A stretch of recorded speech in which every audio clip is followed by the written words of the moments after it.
Imagine an animal that never grows up and can regrow its legs, tail, spine, even parts of its brain.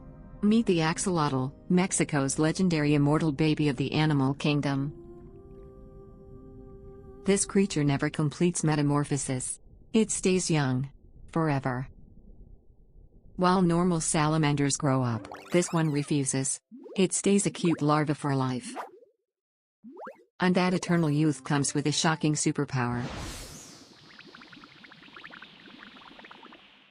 It can regenerate lost limbs perfectly, with no scars.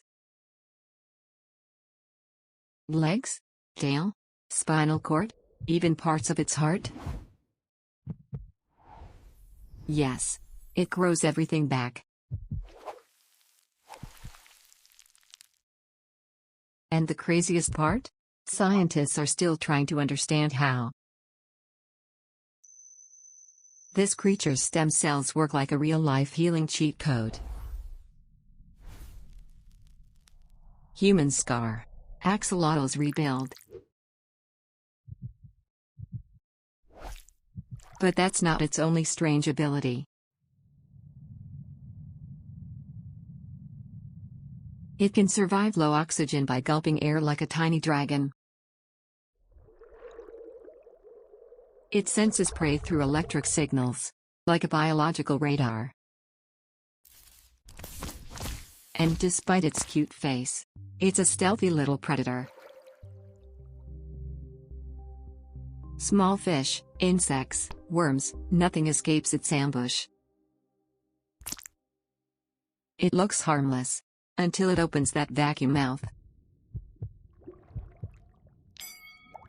But sadly, this miracle creature is disappearing. Only a few hundred remain in the wild due to pollution and habitat loss. Today, most axolotls you see are in captivity. Scientists believe studying axolotls could one day help humans heal like them. Imagine regrowing organs, repairing nerves, reversing aging. The cellular regeneration All is thanks to this unprecedented. tiny, smiling water dragon. The axolotl isn't just weird. It's a key to the future of medicine. So next time you see one, just remember, it might help save millions someday. If you love strange animal superpowers, subscribe for more creatures just like this.